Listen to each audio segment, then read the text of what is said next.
কোনো অশুভ শক্তিকে মাঝখান থেকে খেলতে দেব না ইনশাআল্লাহ।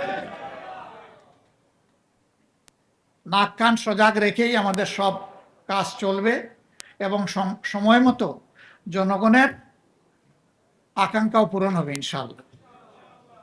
আমরা কোনো ফেসিবাদ নতুন হোক পুরাতন হোক মেনে নেব না, এ বিষয়ে স্পষ্ট। জেল জুলুমের ভয় দেখাবেন না। একজন তো মাথা গরম করে সংসদের ভিতরেই বলে ফেললেন, এইটা না করলে ওইটা না করলে পরিণতি এমন হবে। আমরা জবাবে বলেছিলাম 55 বছর এই পরিণতি দেখে দেখেই বাংলাদেশ আজকে এই জায়গায় এসে দাঁড়িয়েছে। ও ভয় আমাদেরকে দেখাবেন না। সর্বোচ্চ পরিণতি কি? ফাঁসির তক্তা।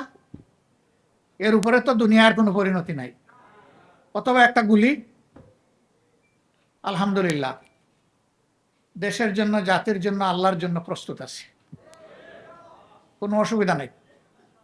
লড়াই আমাদের চলবে, ইনশাল্লাহ বিজয় জনগণের হবে।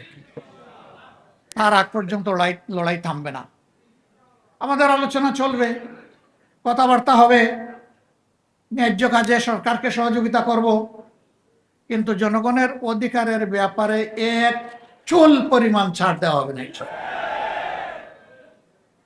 এই জায়গায় কোনো কম্প্রোমাইজ নাই, এটা চলতেই থাকবে।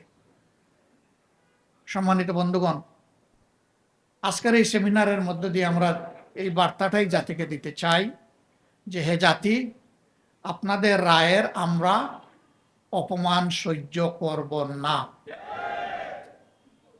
আপনাদের রায়কে সম্মানিত করার জন্য আমাদের লড়াই চলছে এবং আমরা আপনাদেরকে নিয়েই বিজয়ী হব, আপনাদের জন্য বিজয়ী হব, বাংলাদেশের জন্য বিজয়ী হব।